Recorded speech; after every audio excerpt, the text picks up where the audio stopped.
Hey guys, as we wind down tonight, we drift softly into a world of paper screens, quiet gardens, and rules so complicated they make algebra seem romantic. It's not moonlight and whispered love songs, not exactly. In ancient China, romance came with regulations. Families plotted your marriage like a chess move, several generations deep. If you fell in love, that was unfortunate, because no one asked your opinion, not even you. You're in a house with walls thin as rice paper, and behind those walls, someone is composing a poem about plum blossoms. Not for you. For the girl to courtyard's over, who's only allowed to look at you through a screen.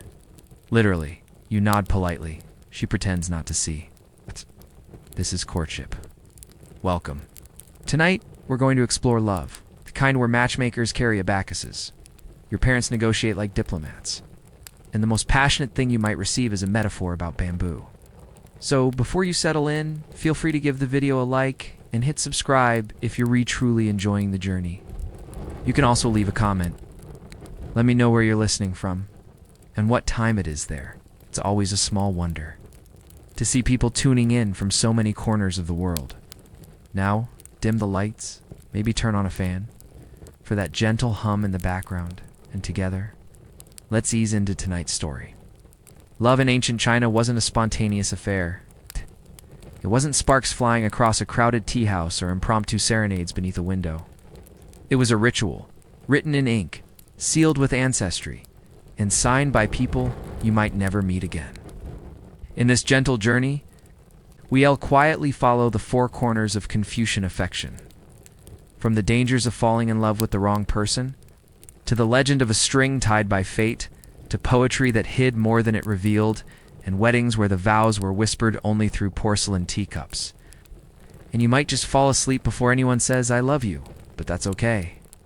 In ancient China, they usually didn't say it either. You think you're in love, you're not. Not according to the matchmaker. Certainly not according to your parents, your aunt, your ancestors.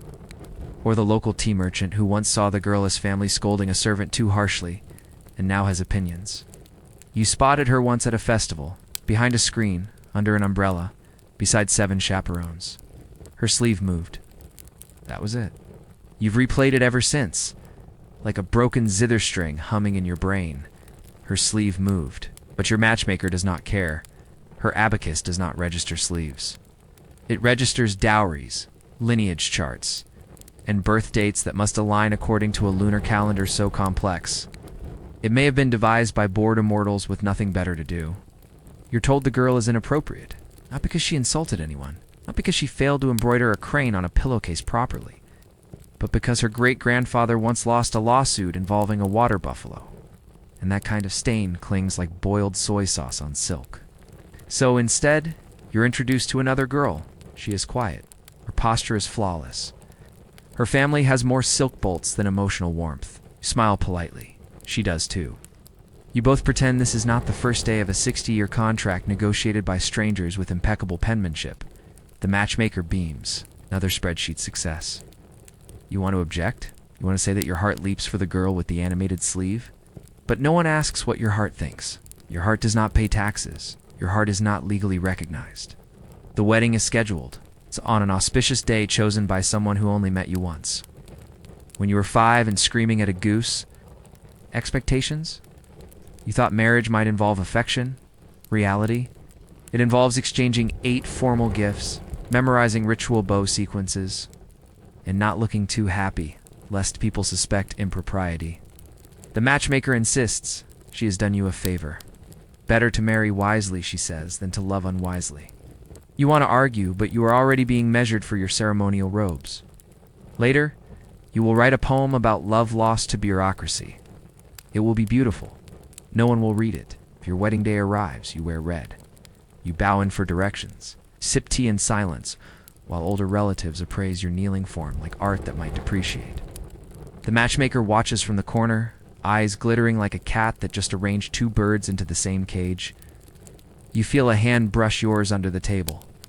It's not love. It's your cousin passing you a note about duck prices. This is not the romance you imagined, but it is the romance you were allowed. And somehow, it will last. Like lacquer on old wood, dry cracked in places, but oddly durable. Because in ancient China, love was less about who you wanted and more about who fit the mold. And if you broke the mold, there was always another matchmaker. Your father has a dream for you. It involves land, status, and a spouse whose family once dined with someone who nearly passed the imperial exams.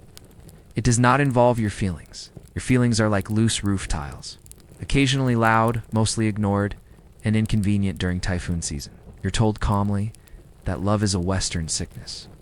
Here in your quiet little courtyard, surrounded by moss-covered stone and an aunt who's always squinting suspiciously, marriage is about harmony, not happiness. Harmony. Harmony is achieved through balance. Your parents find balance in charts, fortunes, and the noble art of eavesdropping on local gossip. You find balance by silently screaming into your pillow every evening. The girl you like is poor. That's her first crime. Her second is that she speaks plainly. Your family prefers poetry, or at least people who can nod while pretending to understand it. Her third crime, her cousin, is a merchant, which is socially one step above village goat thief and one step below fortune teller with debt. Still, you try. You write her a letter, fold it into a lotus shape because that's what you've seen in dramas. You sneak out at dusk, dodging servants, dogs, and your own conscience. You leave it in her family's bamboo fence. The next day, her family has relocated. The fence is gone. There is a new broom hanging outside, which is how respectable people in the neighborhood say, "We've been warned."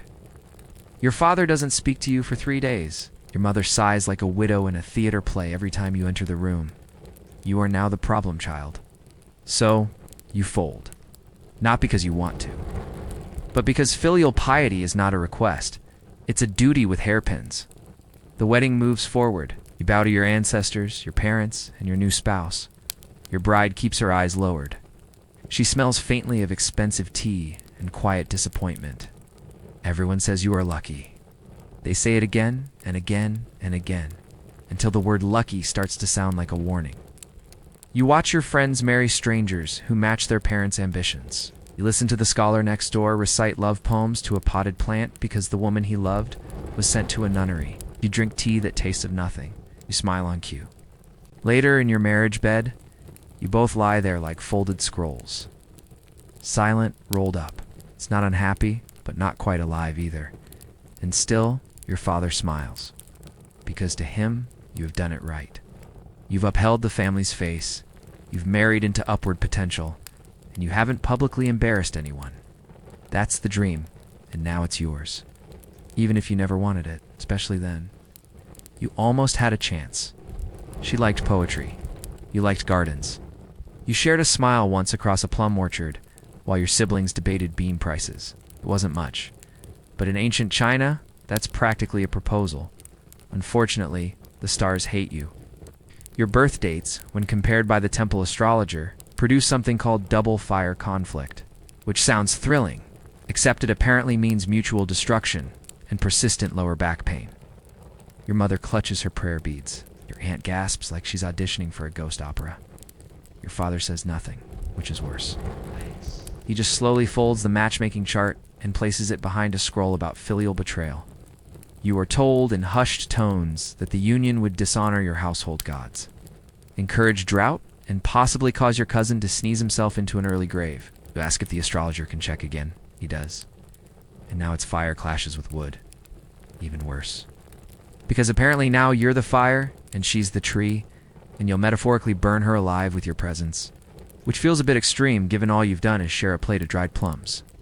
Still, the ruling is clear. The stars disapprove. The ancestors frown. And your marriage, which never began, is now over. She marries someone else. A minor official with a face like pickled radish and the charisma of a wooden spoon. His chart, however, is earth nourishes wood, which means their union is blessed, stable, and about as romantic as a tax document. You see them once, years later, during the Lantern Festival. She looks serene. He looks like a damp ledger. You consider walking away. You do not. You stay. You watch her light a lantern. It floats up, golden soft, perfect. Then it collides with a passing crow and bursts into flames. The symbolism is obvious. No one comments. Back home, your family's trying to match you again. It's time with someone whose stars are metal, supports water. You don't understand what it means. You don't care. You're tired of being an element. You dream sometimes of that first almost romance. It's fuzzy now. The smile, the orchard, the exact shade of her robe. But the feeling, the delicate maybe of it all, still lingers like perfume in an empty room. Your mother asks what you're thinking about. You say nothing. She says good. You nod. Because in this house, the stars speak louder than you ever will. You can see her, but you're not supposed to. She's behind a screen. Silk. Painted with cranes and pine trees. The cranes are flying. You're not. You catch glimpses. A flicker of movement. The hem of a robe. A shadow shifting as she leans to refill a teacup. Her voice, if it drifts through, sounds like wind through bamboo. Filtered, distant, polite. This is courtship. There is no touching, no casual talk, no spontaneous laughter that echoes through a courtyard like misplaced joy. Only orchestrated meetings, stiffly supervised, always through a screen, as if affection were contagious and everyone else is trying to stay clean. You try to be clever, compose a verse about plum blossoms blooming out of season. It's subtle, maybe too subtle. It's delivered via her maid, folded into a sachet that smells like camphor and family pressure, she replies. Eventually, her poem compares to mandarin ducks. They swim together, always close, never partying, unless someone builds a fence across the pond. You stare at it for an hour, unsure if it's agreement or despair or just really bad bird metaphors. You try again, another poem. This one with metaphors about silk threads unraveling. Love dissolving under moonlight. Loneliness with really beautiful calligraphy. You send it through the maid again. No reply this time. Instead, her uncle visits your father. They speak in hushed tones about propriety and misdirected intentions. The phrase is repeated so many times it starts to sound like a medical condition. You're told to stop writing, stop looking, stop imagining futures that don't include 7 formal steps and at least 2 dowry negotiations. The screen remains. Sometimes you hear her laugh during family gatherings. You think it's her? It could also be her cousin or a bird. At this point, all joy sounds suspicious. You try to forget. You walk in the garden. The plum tree you once leaned against has dropped its blossoms. The petals lie like discarded invitations, soft, pink, and late. You think about burning your poems? You don't. But you do hide them inside a ceramic box shaped like a lotus. Bury it beneath a bench, half hoping someone finds it in 100 years and misinterprets it as revolutionary. At night, you dream of her, always through a screen, always almost saying something, but never quite. There's good news. You can marry her now. The catch. She's dead. Not metaphorically, not emotionally. Fully, spiritually, ceremonially dead.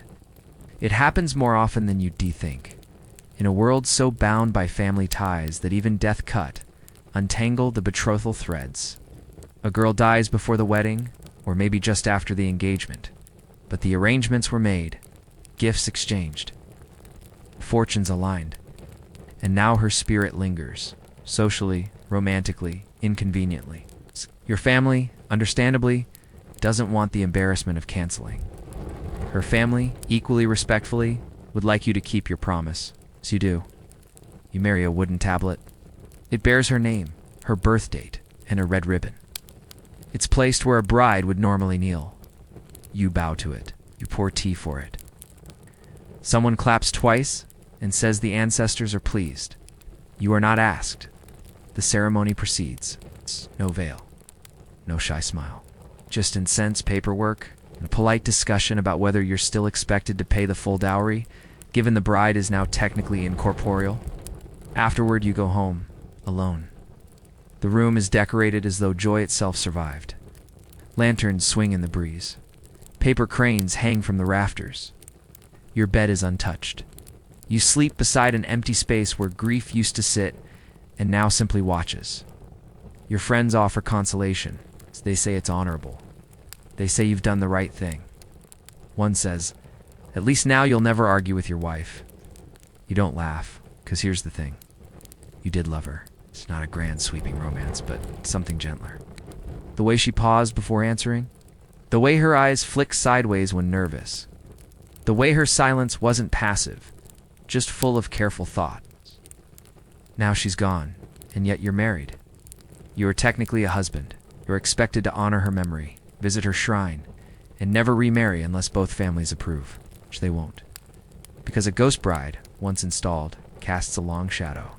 No other girl wants to be second to someone who can haunt a tea set. You keep the red ribbon. You store it in a drawer with a dried plum blossom and a scrap of calligraphy.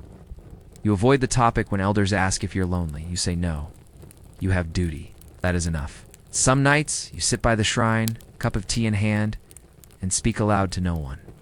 You mention the weather, the neighbor's cat, the poem you heard on the street about sorrow carried on mist. No one answers, but still, you wait, because that's what love becomes, in a world of rules and reverence. A waiting, a vow without sound, a wedding no one can leave. She's perfect, is kind, sharp, and just sarcastic enough to suggest she has been through life and didn't entirely enjoy the ride. You meet her during a festival. She's lighting incense with one hand, swatting away marriageable nephews with the other. You're impressed. There's only one problem. She's a widow. In ancient China, that's not a label. It's a life sentence embroidered in gray thread and social judgment. A widow is expected to be quiet, faithful to memory, and deeply in love with a man who is currently residing in a jar on his family's altar, forever. You try not to care. She still smiles, still listens, still slips in dry commentary when the mooncakes are stale. You begin to hope, which in your experience is always a mistake. You write her a poem? It's discreet, no names, just vague metaphors about mist, autumn leaves, and a crane who refuses to fly south.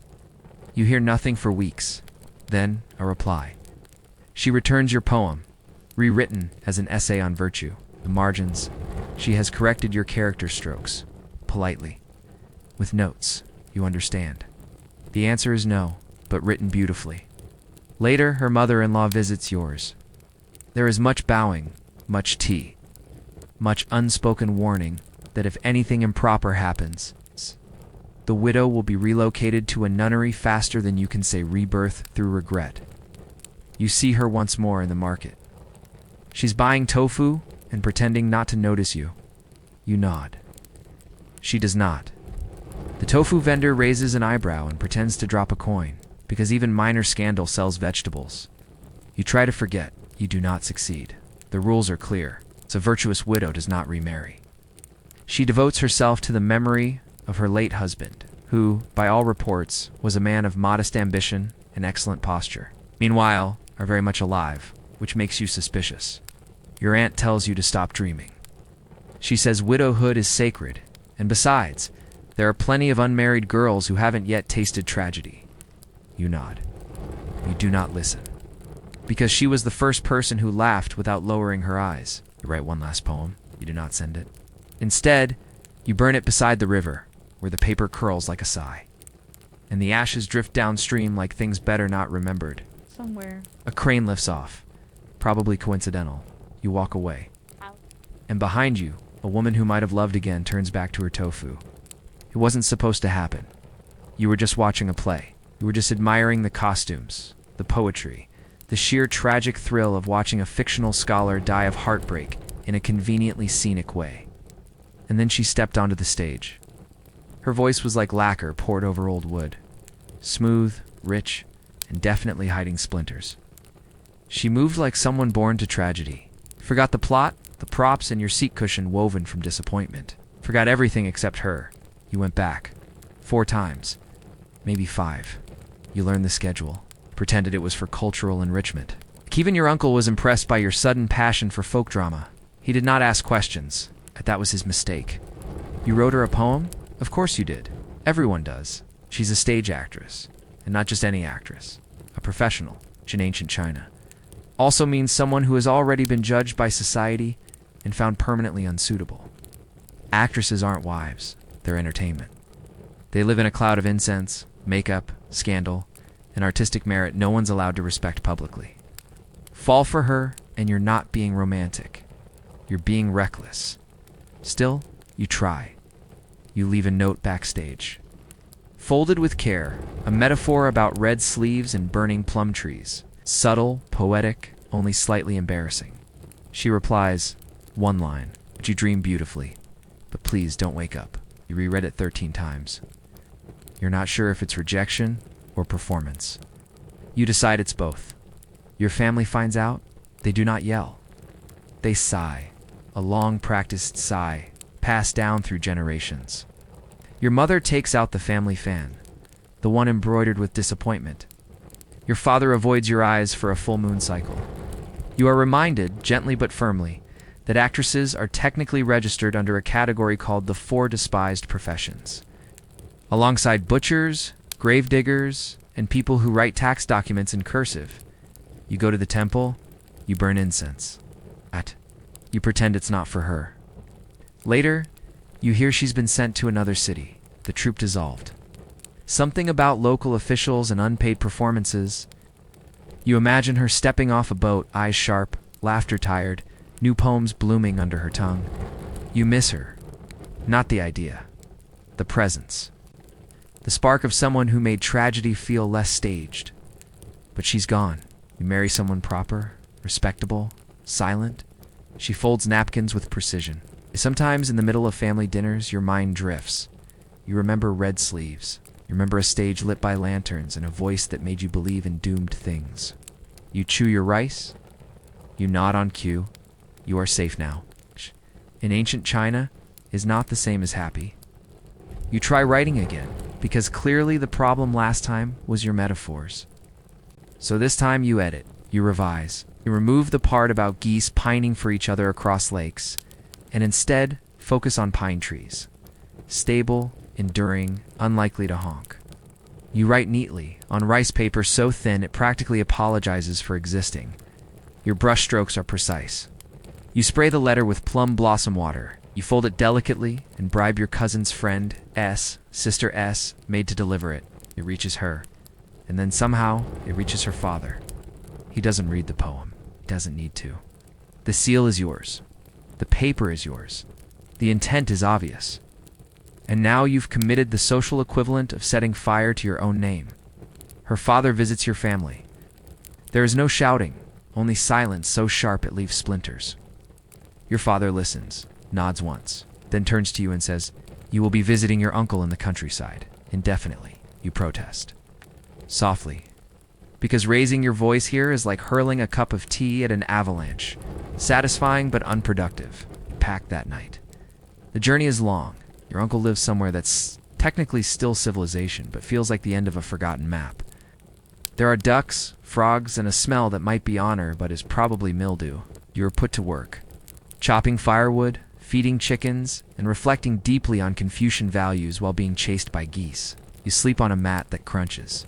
You eat rice that tastes like apologies. No one speaks of the letter again. But you remember it. Every line. Every character you carved. Like confession. You wonder if she read it, if she smiled, if she now uses it to keep a table from wobbling. Your uncle says nothing for the first month. Then one evening, over bean curd and judgment, he says, "Love is not forbidden. It's just inconvenient." You nod. It's the closest anyone has come to admitting your banishment might have a plot. Eventually, you're allowed to return, on the condition that you behave, and never write poems without approval again. You agree? You go back? She's engaged now to someone with a proper title and absolutely no poetry. He's described as stable, which is polite code for emotionally unavailable and really good at tax forms. You smile at her in the street. She smiles back, politely, briefly, like a person returning a borrowed fan. You walk on. And somewhere in your sleeve, a poem remains hidden, unsent, unread, but still written. Because in ancient China, love letters are dangerous. It's not because they're bold, but because they presume something even bolder, that your voice matters. You meet her in the least scandalous place possible, a temple courtyard. She's lighting incense, eyes down, posture perfect. The kind of perfect that only comes from years of being watched. Her sleeves are embroidered with restraint. Her silence is louder than the bell. She glances up. You nod. Somehow this is a romantic crisis, because she is not alone. No one is alone in a temple courtyard. She has, at minimum, 3 blood-related aunts, 2 aunts-in-law. one grattant, who used to be a midwife, and for women whose exact relation is never explained, but who all claim seniority over your intentions. You nod again. One of the ants nods back. The others look at you like you're a suspicious pastry left out in the sun. You visit the temple again. You bring incense this time. It's the expensive kind, just to be safe. You kneel near her, 2 tiles away, close enough to inhale her perfume, far enough to avoid being slapped with a sandal. She glances again, just once. You now have hope. This is foolish. You ask your mother carefully whether it might be appropriate to inquire about this girl's family. Your mother pauses. Her fan opens. Her eyebrow rises, the one that signals imminent disappointment. She says the girl is above your station, which is impressive, considering you have no idea what station you even occupy. Still, you try. You write a discreet note. It says nothing. It just quotes an old poem about peach blossoms and riverbanks. Safe, subtle, socially acceptable if interpreted upside down. You deliver it through the temple monk. He does not read it, but the ants do. The next time you arrive, the girl is gone. So is the monk.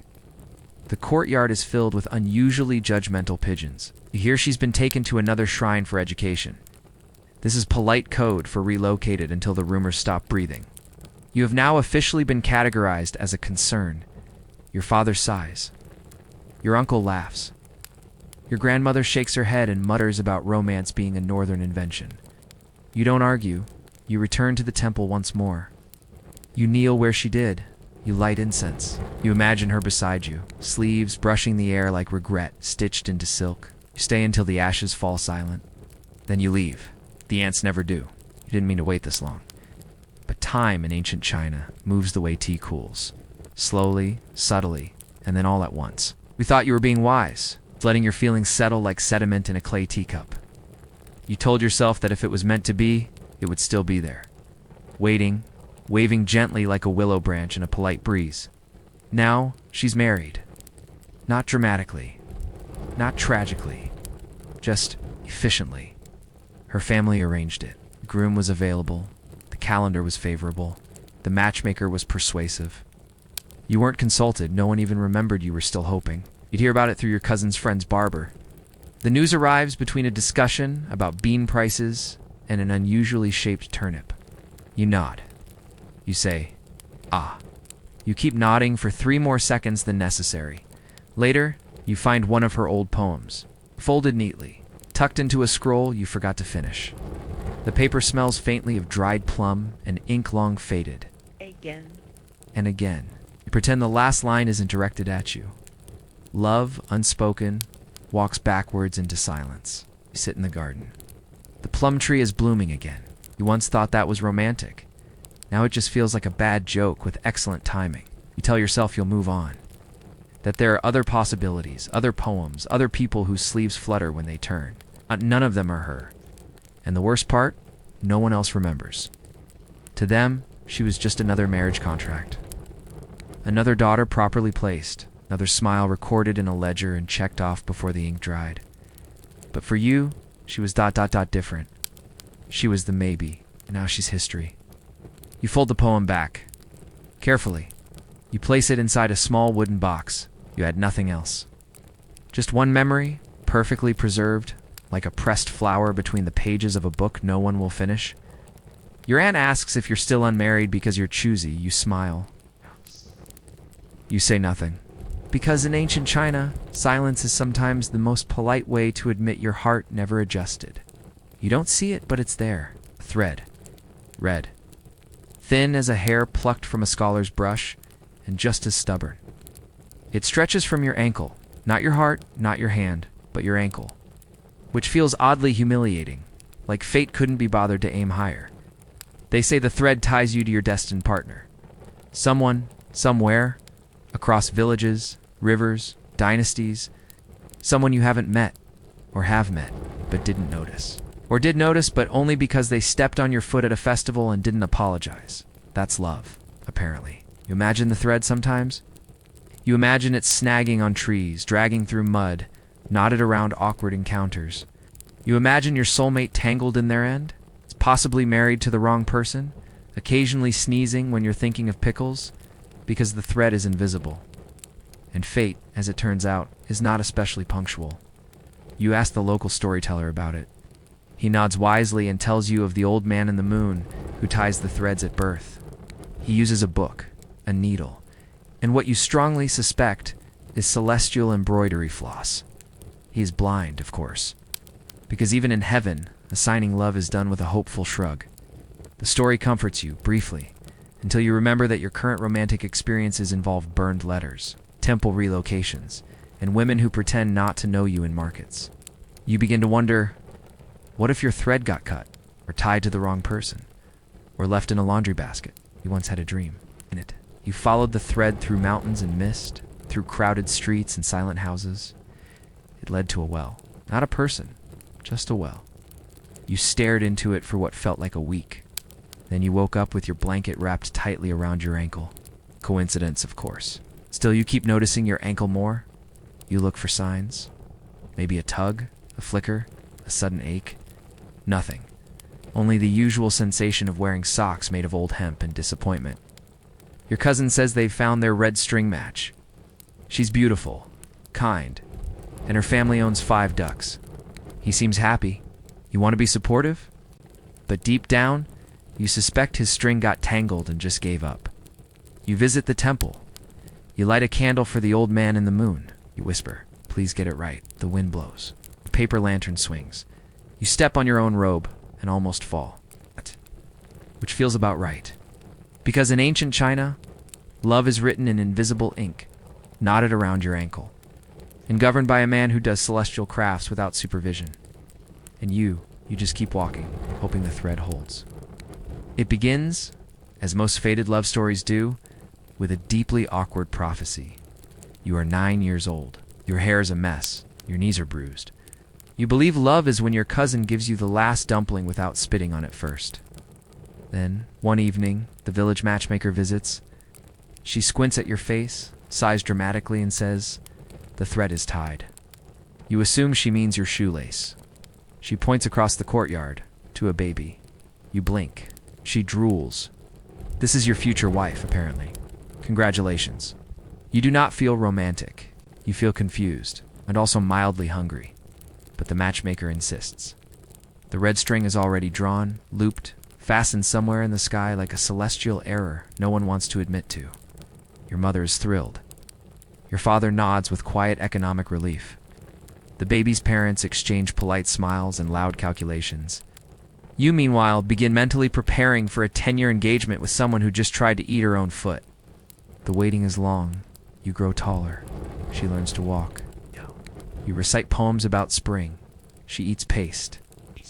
Slowly, awkwardly, you orbit each other. A little like twin comets destined to collide, someday if no one moves the stars. At 15, you see her again. She's still small, still quiet, still carrying the vague look of someone who once swallowed a button and never emotionally recovered. But she smiles at you. Briefly, nervously, with the kind of politeness usually reserved for unexpected mail. You think maybe, possibly, this will work. Until her uncle objects, loudly. He says your nose is crooked, that your family once lost a lawsuit over bean tariffs, that your handwriting lacks strength. He says you look like someone who might forget anniversaries on purpose. The engagement stalls. Not because she protests, but because fate, for all its invisible certainty, is legally useless without a supportive uncle. The matchmaker reappears. She tuts. She fans herself aggressively. She declares that the red string does not care about uncles, that it is bound by heaven, not by skeptical extended relatives with deep feelings about nose angles. You agree? Loudly, this does not help. The girl is sent away for education, which is always code for distance. You write a poem, you burn it. You try again.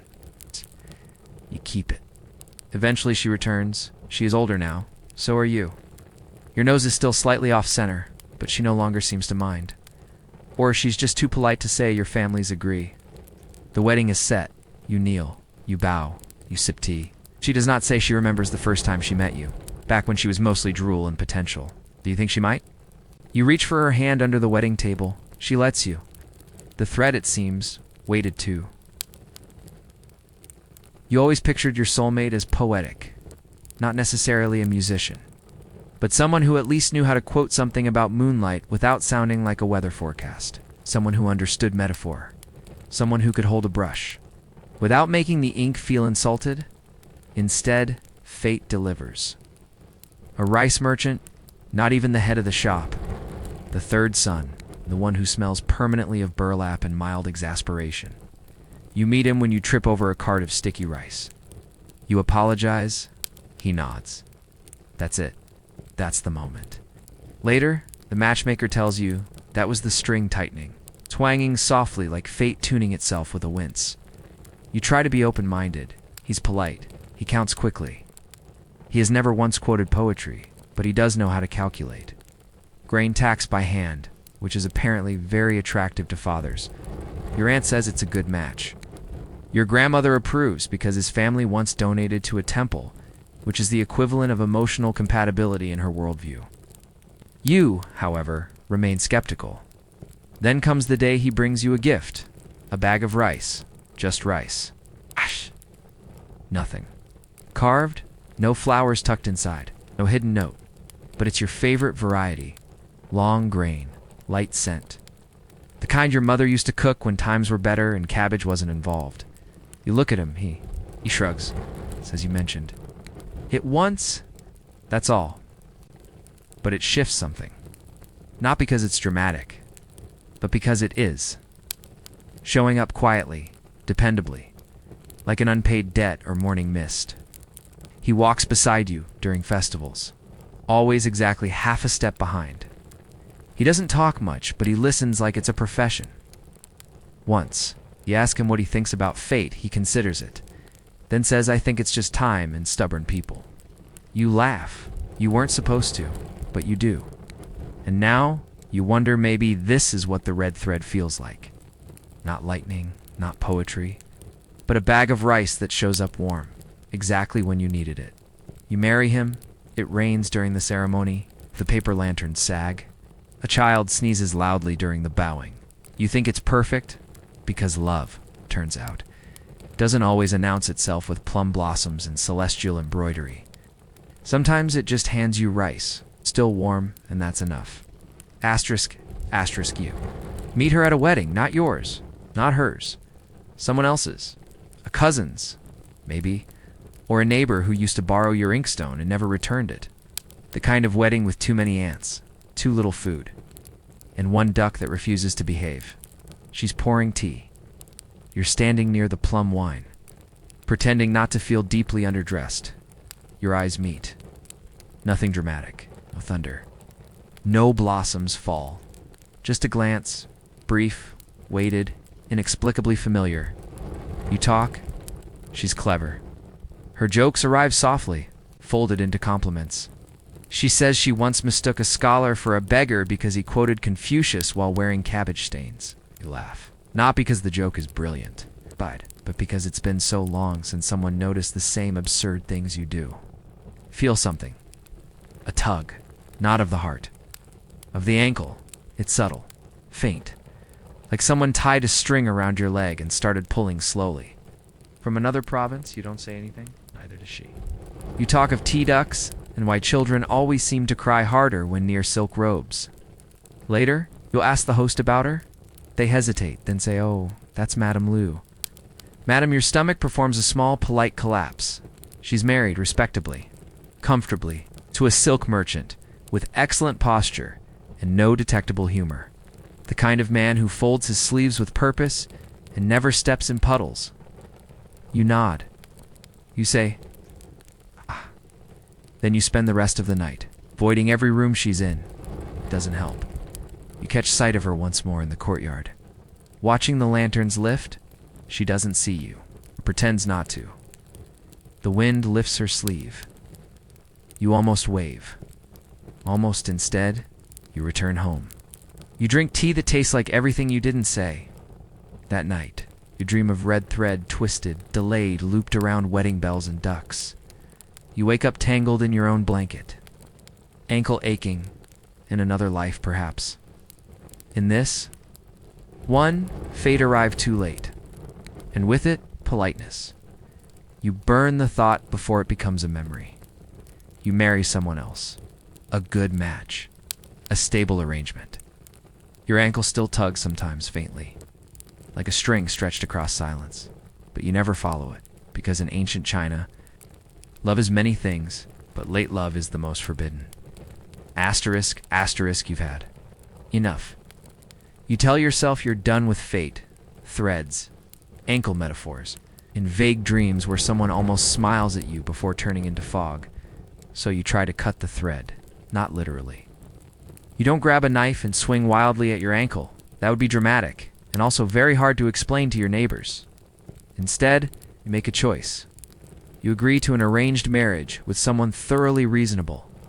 Her name is May. She likes winter melons, embroidery, and categorizing incense by smoke patterns. She is, by every measurable standard, practical. You meet her during a chaperoned tea session. She asks how you feel about bamboo. You say you respect its durability. She nods. The silence between you grows like moss, slow, soft, and impossible to remove. This, you think, is peace, or at least quiet resignation, which often passes for the same thing. The engagement moves forward. Gifts are exchanged. Distant cousin sends you a poem about cranes and harmony. You suspect he's being ironic. But then the dreams return. Not of May, of her. The one you met once. Perhaps only almost met. She walks in those dreams the way memory does, sideways, backlit. Speaking in metaphors your waking self can't decipher. You try harder to forget. You burn old letters. You give away a fan she once admired. You avoid streets that smell like her hair, jasmine, and library dust. But the thread pulls. It pulls when you see a girl in the market with her posture. When someone says your name the way she used to, as though tasting a question, you startle easily. You drop chopsticks more than usual. You tie your shoes in silence, hoping the thread is frayed. May notices, she asks, once, if your heart lives. Elsewhere, you say no, because technically, it never got there either. You marry her. The ceremony is fine. The rice is warm. The robes fit. The bowing is symmetrical. Everyone claps. You smile like a scroll hung slightly crooked. Trying, dignified, off by just enough. May is kind. She does not ask for more than you can give. Years pass. You have children. A house. A life that looks complete from a respectful distance. But sometimes, when you sit alone in the garden, watching steam rise from your tea, you feel that gentle tug like an apology tied to your ankle. You wonder if she ever felt it too.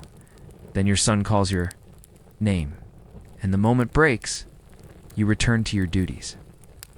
Because in ancient China, threads do not snap.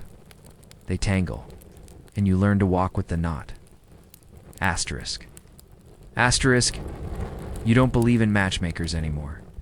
Not after the last one paired you with someone who collected. Ceramic beetles and believed conversation was for weddings only. But then, one afternoon, while you're pretending to shop for paper, she appears small. Cloaked in violet silk, carrying a fan with 12 painted faces and one missing eye. Her voice sounds like a bell that's been struck too many times, warped, but somehow clear. She looks at your ankle. You freeze. She nods. It's tangled, she says. Badly. You don't ask how she knows. You don't ask what's tangled. With what? You don't even ask whether you should be worried about ghost marriages or secret aunts. You just follow her. Her house smells like old. It's almonds and forgotten weddings. The walls are stacked with scrolls tied in red ribbon. Names written in looping ink. Some crossed out. Some smudged by what may or may not be tears. Or soup, she sits. You down. You were meant for someone else, she says. But the thread wrapped wrong. You ask, can it be undone? She smiles. No, but it can be redirected, if you're brave or foolish. She produces a chart, not of stars, of steps. A path through temples, birthdays, wind directions, then 3 specific kinds of tea. You ask what happens at the end of the path? She shrugs. Maybe you meet them. But at least the thread stops strangling your sleep. You leave. Confused. You leave intrigued. You follow the steps. Not because you believe, but because belief at this point seems easier than staying still. The first temple is empty, except for a monk who insists your shoes are too loud. You leave an offering. Anyway, the second step is harder. Drinking chrysanthemum tea on a day it rains without speaking once. You succeed. But you sneeze halfway through and worry that ruins everything. The third step leads you to a library. There's no one there. Just a note tucked into a book about old poetry. It says the thread is tired, but not broken. Stare at it. You sit there a long time. You never meet the matchmaker again. No one else remembers her. No one else saw her shop. You begin to suspect she wasn't a person. Or maybe she was. It's just not a current one. Still, you sleep easier. The thread still pulls, but now it pulls less sharply, like it's loosened. Like it's resting, you go home. Your wife notices you smile more. You don't tell her why, because in ancient China, some stories don't end, they soften, and the thread tangled, red persistent, just hums quietly beside your footsteps. You never noticed her. Not really. She lived 3 doors down. Wore blue every Tuesday. Walked like someone balancing invisible trays. Her laugh sounded like folded linen. Soft, domestic, overlooked. She was always around. Wet market at weddings. At funerals. Holding incense with steady fingers and the quiet patience of a well-swept floor. You thought she was... familiar. In the way the sun is familiar. Always there. Barely remarked on. Occasionally missed only when gone. Then one day, you get sick, just a cold. But ancient Chinese colds are not casual. They arrive like exiled generals, dramatic, stubborn, determined to ruin your week. You're shivering. Right. Your head feels full of fermented bean curd. And she knocks holding soup. You open the door wearing your worst robe, the one that smells faintly of mildew and regret. She doesn't flinch. She sets the bowl down. You forgot to eat? He says. You don't remember telling her that? She leaves before you can thank her. Next day, more soup. Different kind. This one with ginger. The day after that, tea. By day 4. She's cleaned your threshold, unasked. By day 5, your aunt is making suggestions. Loudly with nudges, you protest. Hey, we're just neighbors. Your aunt raises an eyebrow. So were your grandparents, until the cow incident. This makes no sense, but the conversation ends anyway. You recover, and now you notice her. Not in a romantic thunderbolt way. More like discovering a drawer in your own home you never opened, filled with your favorite things. You walk with her. She tells you stories you somehow never heard, about local legends, childhood games, and the time your cousin tried to sell. Pond water is miracle tonic. You laugh. A lot then you remember something, a thread. You look down, your ankle aches. It's been aching for a while. But you never looked before. And now, metaphorically or not, you swear you see something red. Not tight, not tangled. Just, there she looks at you. You don't say anything, she doesn't either. But she reaches for your hand, and you let her. Because sometimes the red string doesn't pull you toward a stranger. It loops gently, patiently, until one day, you notice the person who always brought the soup. Asterisk, asterisk, you were warned. Years ago. On a rainy afternoon full of damp socks and poor decisions, your friends dragged you to a fortune teller. Not a respectable one, not the temple elder with 3 scrolls and a calm gaze, but someone operating under a red umbrella behind the rice stalls, surrounded by pigeons with secrets. She squinted at your palm, sniffed once, and said, "You'll find love, but not immediately. First, you'll lose your sandals." You laughed. You were wearing straw shoes later that week. You did, in fact, lose your sandals in a mud pit during the spring festival. You walked home barefoot, humiliated, and slightly impressed, so you believed her. A little, the love part. That took longer. Years passed. You met people. You wrote poems, burned poems. You drank tea. You drank too much tea. You mistook politeness for affection, and affection for fate. You forgot about the woman under the umbrella. Until one day, you find yourself at the market again. She's still there. Older, grayer, smelling strongly of dried mandarin peel and mysterious. Authority. She doesn't remember you. You don't remind her, but you sit down. She reads your face, not your hand. You've seen love, she says, but it didn't wear the costume you expected. You nod. She continues. You think it's gone? It's not. But you'll need to give something up. You ask what? She points to your shoes. They're new. They're expensive. They match nothing but make you feel taller. You hesitate. You remove them. She smiles. Later, you walk home barefoot again. The ground is warm. The stones are unkind. You feel oddly light, and you realize she wasn't talking about shoes. Night. You open the window.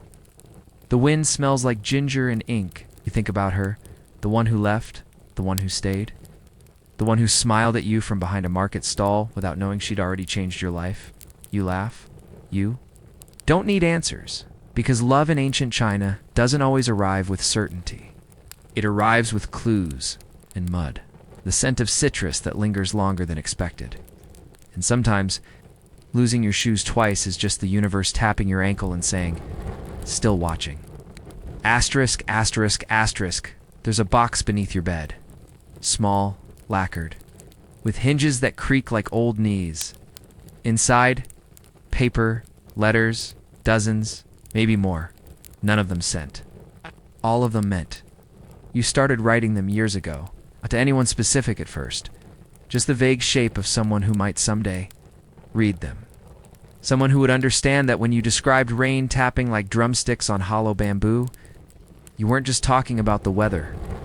Later, you wrote to her, the girl from the Lantern Festival, the widow who never remarried, the rice merchant's sister who smiled too often. You wrote to each of them and to none of them.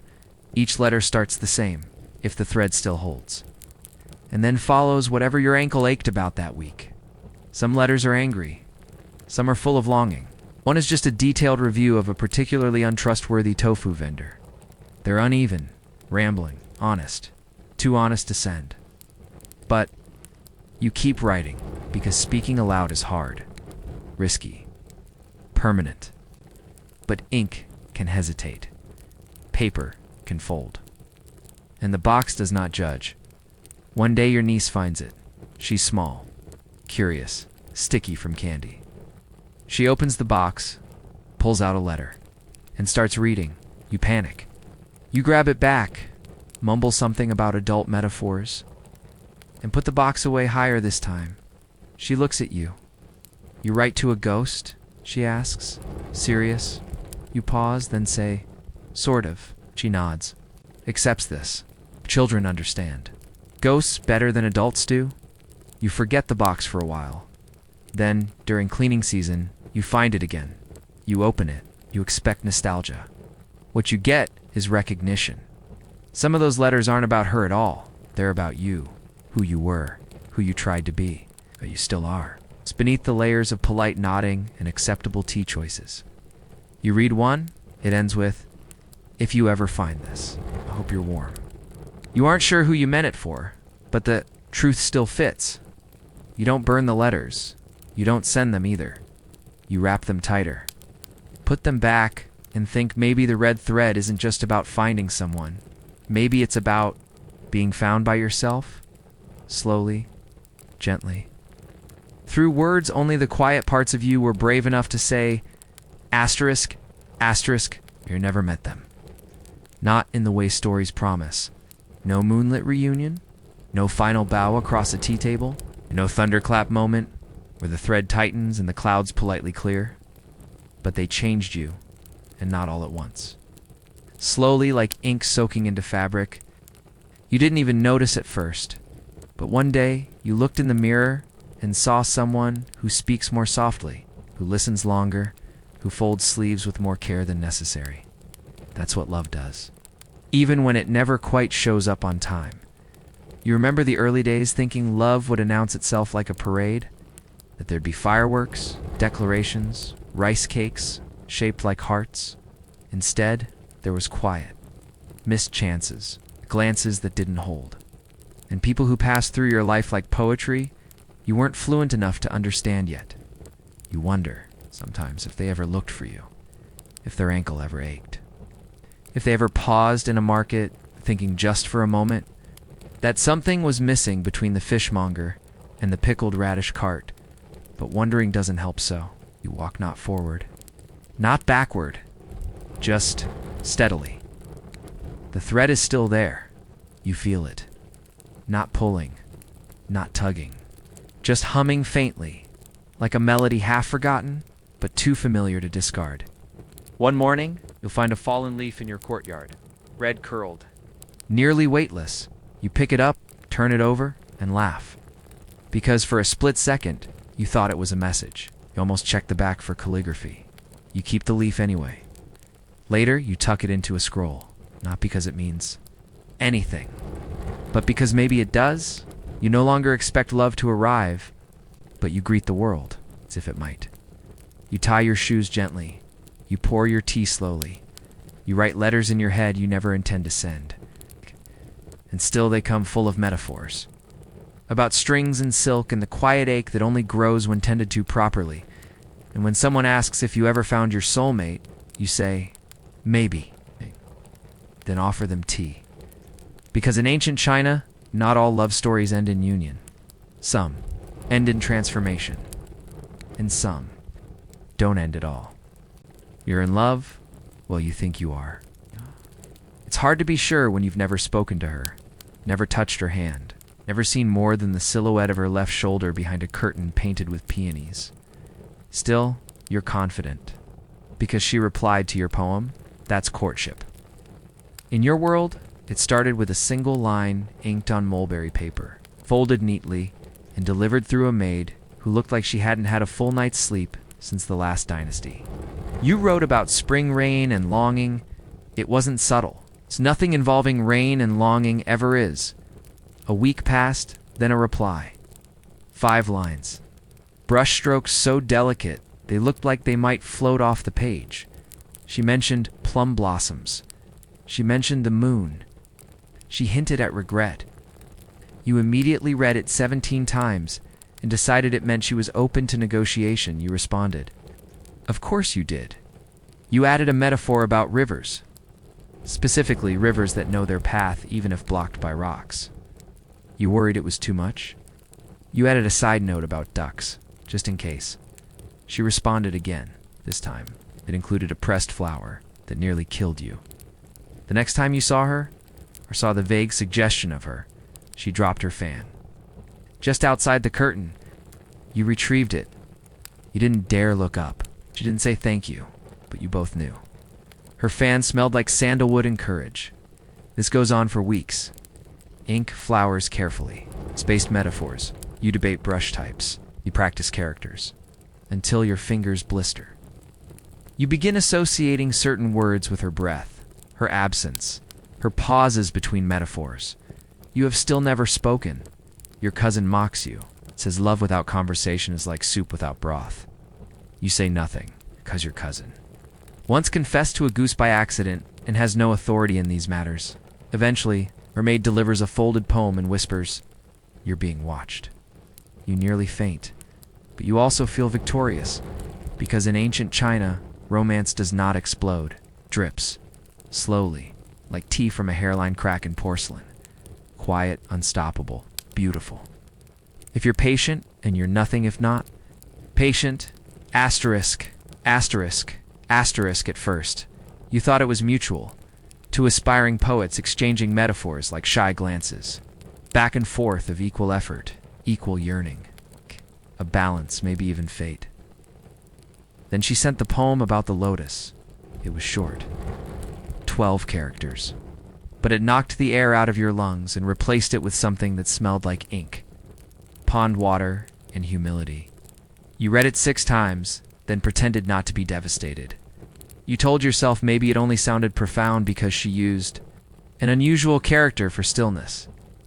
Then you realized the character was invented and somehow still made perfect sense. You reread your last poem. It mentioned a goose. You consider starting over, but instead, you write back something cautious. You compliment her style. You reference a willow tree. Include a brush painting in the corner, just in case that helps. It doesn't.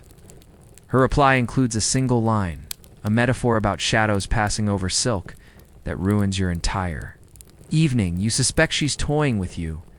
You also suspect she's a better writer. You hate how much that makes you like her more. You try harder. You stay up late copying Thames Dynasty verses until your wrist throbs. You write drafts and more braves. Then something that feels raw and brave and absolutely terrible. You send? And anyway, her reply arrives 2 days later. It's not even a poem. Just one character. It means enough. You stare at it. Not sure if she means enough, I surrender, or enough, please stop. The ambiguity eats through your sleep like a polite termite in a scholar's desk. Your cousin finds your pile of rejected drafts and laughs so hard he falls off the bench. She's better than you, he says. Accept it. You pretend he's wrong, but even your calligraphy knows he's right. Her brushstrokes have breath, yours just have ink. You could be bitter. You could retreat into essays. You could write passive-aggressive haiku and hope she feels bad. But instead, you admire her. You think, how rare.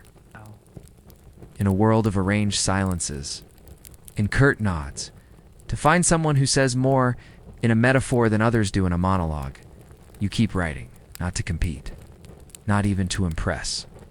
But because writing now feels like speaking to her, even if she never answers again. And maybe that's love. To a quiet admission, written in bad lighting, with a brush that shakes slightly, not from fear, but reverence. Asterisk, asterisk, asterisk, you've never seen her clearly. That's the rule, or the custom, or the superstition wrapped in etiquette and tied with a red ribbon of plausible deniability. Their way, there's always something between you. A curtain, a screen, a silk panel with painted birds pretending not to listen. Even the last time. When she served tea at her cousin's engagement, there was a veil, not thick, not theatrical, just enough to turn her face into suggestion. You tried not to stare. You failed completely. A pigeon walked into a table leg during your distraction. You pretended it was fate. The screen in her family's home is famous. Carved lacquer, inlaid with mother of pearl, depicting cranes among clouds. It's beautiful. It's heavy. It's also the reason your most recent poem had to be handed over by a maid who stared at you like she was calculating. How many lifetimes you'd last in a monastery. You hate that screen. Not because it hides her, but because it's always between. You try to get around it. Once, during a festival, you pass her family's palanquin as it's being loaded. She's inside, partially visible through the slats, a silhouette in jade green, holding a fan shaped like a crescent moon. Your foot catches on a pebble. You stumble. She doesn't notice, or pretends not to. The palanquin sways away. Later, you hear she laughed about it. You don't know whether to be humiliated or honored. There's another screen, the verbal one. Every exchange filtered through relatives, servants, or notes with suspiciously perfect handwriting. You suspect her. Maid edits things. The metaphors arrive neater than yours. Sometimes, phrasing sounds ... diplomatic. You send a poem asking if she edits them. She replies with a line about mirrors that crack without. Shattering, you don't know what it means. You pretend you do. Sometimes the physical barriers are simpler. A folding fan, a hanging tassel, the angle of her head. Once, she turned away mid-conversation, and you felt it like a door closing in your chest. No noise, just absence. Your cousin says this is normal. That love before marriage is like soup without salt, simmering, hesitant, deliberately bland. You don't want bland, you want to see her eyes. When she reads your words, you want to hear whether her breath catches on the second line. You want something unsupervised. But in ancient China, privacy is indecent, so you settle for poems delivered through curtains, screens, and layers of suggestion. You imagine her reading them by candlelight. You imagine her smiling. You imagine a world without the screen. And then you write another poem, because imagining is all you're allowed. Asterisk, asterisk, asterisk. You've written 17 poems. She's delivered every single one. You've never thanked her properly. You're not sure if that's allowed. Her name is Lynn, or at least that's what you've heard whispered between cups of tea. She never confirms it. She never smiles. She just arrives, sighs softly, and extends a hand. Your poem disappears behind. Her sleeve like a bird flying into mist. You once tried small talk? Nice weather. She blinked slowly, as if you'd just complimented the color of steam. You tried again. Do you like poetry? She replied. I like walking. You've stopped asking. But still she's the bridge, invisible ink. Between sender and recipient, you're convinced she edits your metaphors. You're equally convinced she's the only reason you haven't been reported to. Someone's uncle yet. You wonder what she thinks of you. Your calligraphy isn't always perfect. You once mixed up the characters for Moonlight and Pig's Ear? She raised an eyebrow. You wanted to die? She said nothing, just folded the paper precisely. Like disappointment in origami. There was that one time you received a reply, sealed in blue thread instead of red. You stared at it for hours. Blue means discretion or hesitation. Or maybe it just means Lynn ran out of red, considered asking, but thought better of it. She once returned a poem unopened. You nearly fainted. Then she handed you a replacement. Her mistress had revised. It, not rewritten, not erased, just added to it. Added to it? In the margins, with gentler brushstrokes, you reread those notes like they were scripture and Lynn stood by the doorway like a wall with excellent posture. You suspect she knows more than both of you combined, that she's read every letter, weighed every sigh, decided long ago what will or won't happen. Once, she gave you advice. It was the 7th poem. You'd gone too far. Something about fingernails dipped in moonlight. She stopped, stared, and said, too heavy? She prefers plum branches. That was all. But you rewrote the whole thing. Now, every time you write, you imagine her eyes before hers. Lynn's judgment arrives first. And in some way, you find that comforting. Because in ancient China, romance isn't just between two people. It's a chain of whispers, a relay of brushstrokes. Subtle war fought through intermediaries who never drop scrolls, never blush, and always know where the line is and how far you've just stepped over it. You write the 18th poem, you hand it over, she weighs it in her palm. You almost think she nods. Then, as always, she disappears behind the curtain.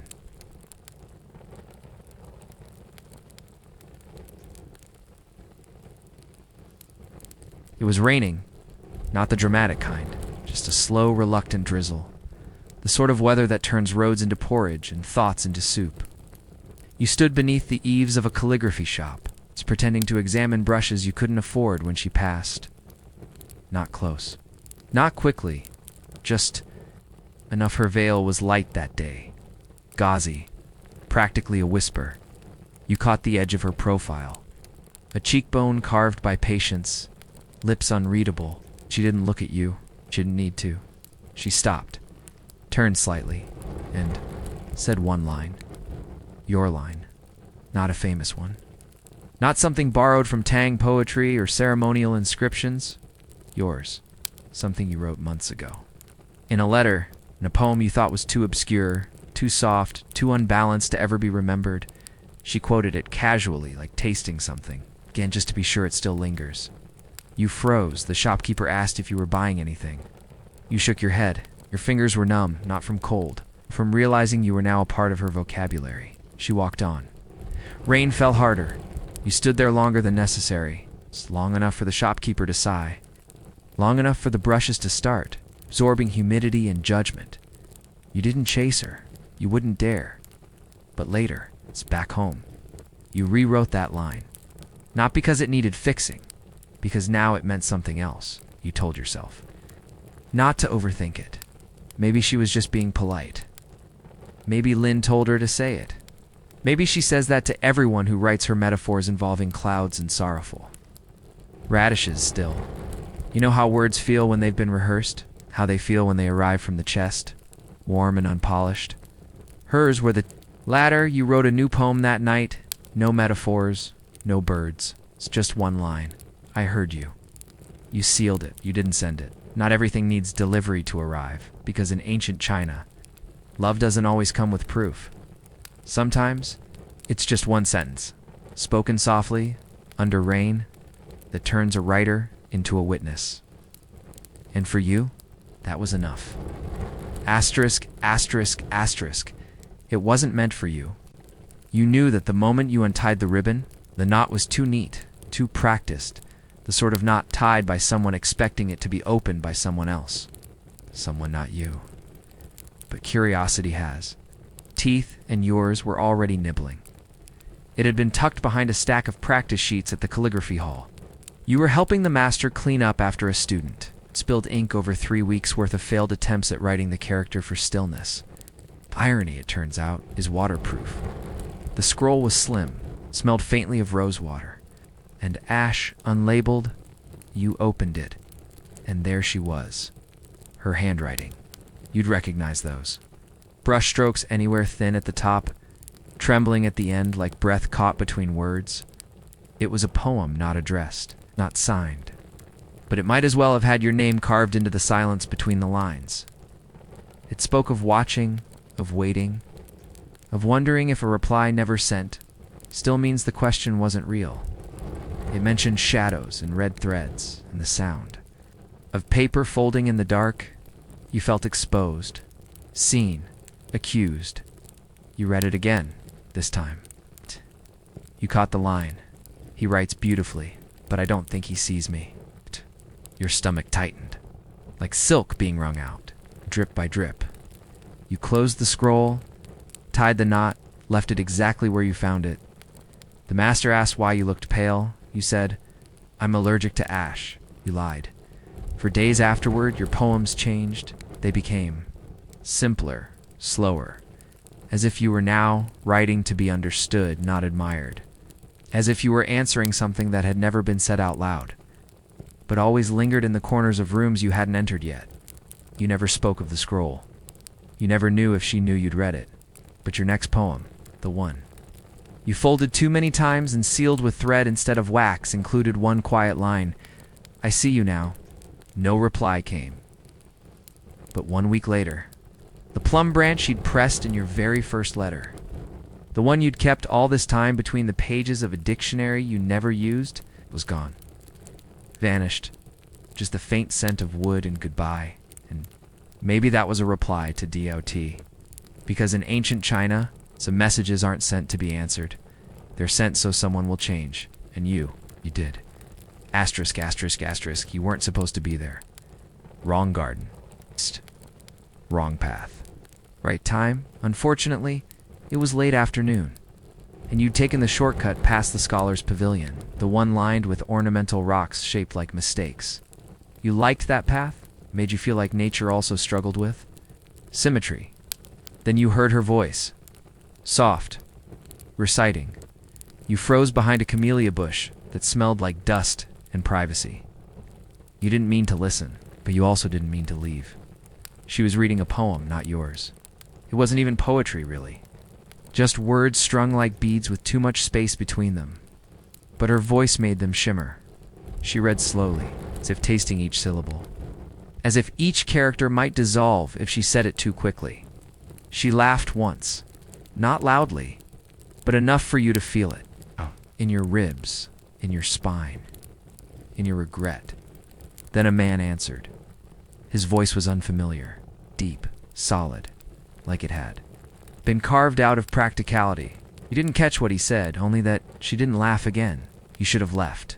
Instead, you waited. She read another poem. This one sounded older, not famous, but polished. The kind that had been revised too many times to be innocent. He said something again. Something about Jasmine. You hated him for it. You turned to go, quietly, carefully, and that's when you stepped. On a twig, it cracked. Her voice stopped.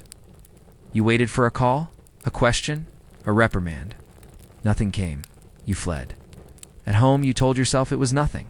A conversation. A recital. A moment not meant for you, like most things in her world. But that night, you wrote nothing. Your ink refused you. Your brush felt foreign. The paper mocked you with its blankness. Not because she'd read to someone else, but because, for the first time, her voice hadn't sounded like it was searching. The next day, you passed her in the market. She didn't see you, or maybe she did, and chose not to. You wanted to say something? Anything. But your mouth stayed closed, stuffed with unsaid poems and the taste of broken twigs. That evening, you burned one of your earlier letters, not out of spite, out of honesty. Because in ancient China, sometimes the poem isn't meant for you, and that quietly, painfully must become part of your own. Asterisk, asterisk, asterisk. There comes a moment when words fail. Not because there's nothing to say, but because everything has already been said. Silently, across years of glances, paper, ink, and interruptions. You sit with brush in hand. You've written the opening line 6 times. None of them survive. One was too romantic. One was too plain. One mentioned the moon in a way that felt like an insult to both of you. So you sit there. The paper watches you. The oil lamp flickers. The flame seems to judge your indecision. Wavers like it wants to leave. You think about all the poems you have written. The ones with willow metaphors. The ones with shoe metaphors. The one about the turnip that everyone politely ignored. But this one was supposed to be different. You had imagined it. A final poem. Not an ending, but a closing of a door. The sound of a curtain drawing shut. Not in anger, not even in sorrow, just in acceptance. She's gone now, not far, not dramatically, no exile or tragedy. She simply married someone else. A man who, from what you hear, has never written a single poem in his life. But he makes excellent lacquer boxes. He smells like wood varnish and consistency. She deserves that. You told yourself you would write something a quiet goodbye. Not to send, just to set down. Just to make it real. But now it feels false. You can't find the right words. Every line sounds like it was written for someone else. Someone less known. Someone imagined. You try again. You dip your brush. You draw one character. Just one. And then you stop. Because it's not needed. She already knows. You remember the last time you saw her? It wasn't romantic. It wasn't even cinematic. She was at a stall, haggling over ginger. You passed behind her. She turned slightly. Your eyes met, just for a breath, and you both nodded. That was the poem. No ink, no metaphors. Just 2 people. Acknowledging something that had been written between them long ago, never spoken aloud, and never needed to be. You put the brush down. You fold the blank paper. You place it in the box with the others. It stays blank. But you'll remember what it didn't say. Because in ancient China, sometimes the greatest poem is the one that never makes it to the page. And still, it lingers. You had stopped expecting anything. No more letters. No more brushstrokes. No more subtle metaphors folded into flower petals or sandalwood-scented fans. Life had returned to normal. The kind of normal that involves soup that's too salty. And conversations about wheat prices that last longer than most emotions. And then, one afternoon, the curtain moved. You weren't even at her house. You were passing by on your way to deliver a dull message about rice inventories to someone who collects dull messages like other people collect art, but you glanced toward the garden, just to have it, and the curtain moved. Not much, just a ripple, like silk catching its breath. You wouldn't have noticed if you hadn't trained yourself to observe these things, the slight, the subtle, the unspeakably quiet. Behind it, nothing or someone. Or the idea of someone who had once memorized your metaphors. You froze then. You walked on because you're older now, because you understand that not all moments are invitations. But that evening, you couldn't stop thinking about it. A curtain, a moment, a breath. That's all it takes for memory to light back up like an old lantern flickering. But stubborn. You begin to wonder if she meant for you to see. If perhaps, like you, she sometimes finds herself walking past old places. Not for errands, not for obligations, but for the chance that a memory might glance back. You don't write a poem. You make soup. You fold your robe properly. You try not to watch the wind too closely, in case it starts looking like a message again that night you dream of silk, not her, just the curtain, moving, gently, as if someone behind it is deciding whether to speak. or stay hidden forever. You wake with your heart folded in 4 directions and your pillow somehow on the floor in the morning. You pass the garden again. The curtain is still, still as stone, still as endings, still as things you don't regret, but will never be done remembering because, in ancient China, sometimes love becomes the curtain itself, always there, always in the corner of your vision. Occasionally stirred by a breeze that might be memory or longing or just the weather being cruel again, and you keep walking, but slower now. Asterisk, asterisk, your brush isn't as steady anymore. Your wrist complains in small, quiet ways, the kind of ache that doesn't shout, but lingers like a student who refuses to leave after the bell. The ink dries faster than it used to. The paper somehow feels thinner. Still, you write. Not every day, not like before, but often enough that the habit hasn't abandoned you completely. You write in margins, on receipts, on wrappers, on bits of old scrolls that once held grocery lists or failed drafts about moonbeams and turnips. You write things she never read, but they're not for her now. They're for the you that still remembers the smell of plum blossoms, the flutter of a curtain, the silence between metaphors.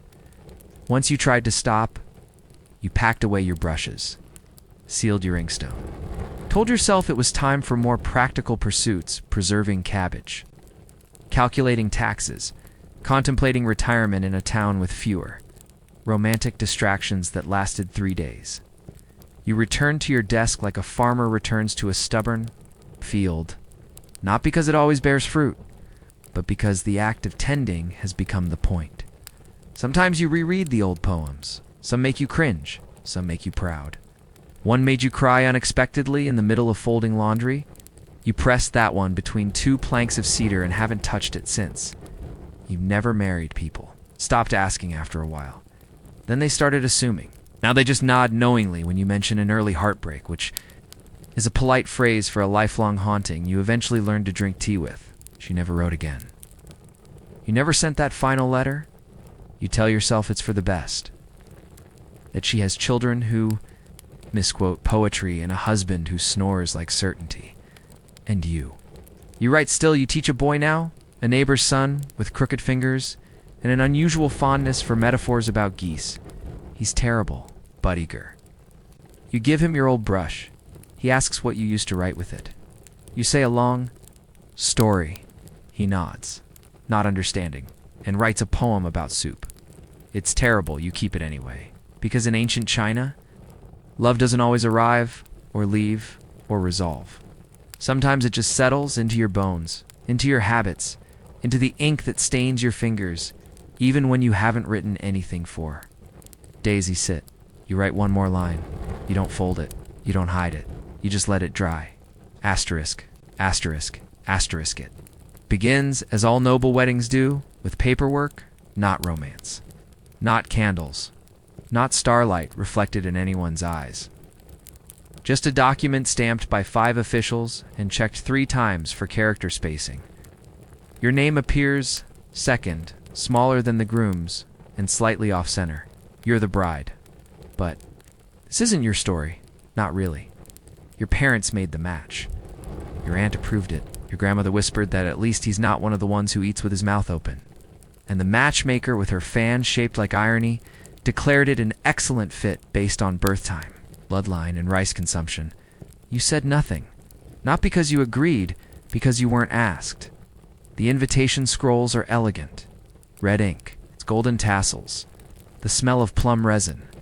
They're sent to cousins you haven't seen since the locust incident, and 2 elders who once mistook you for your sister. You receive one to dot your own wedding, delivered to you by a servant who doesn't make eye contact. You try not to take it personally. The days blur. You're measured for robes you don't choose, perfumed with oils that make you sneeze, and instructed to smile without showing teeth, which apparently is unseemly for someone whose dowry includes both a bronze mirror and a cart.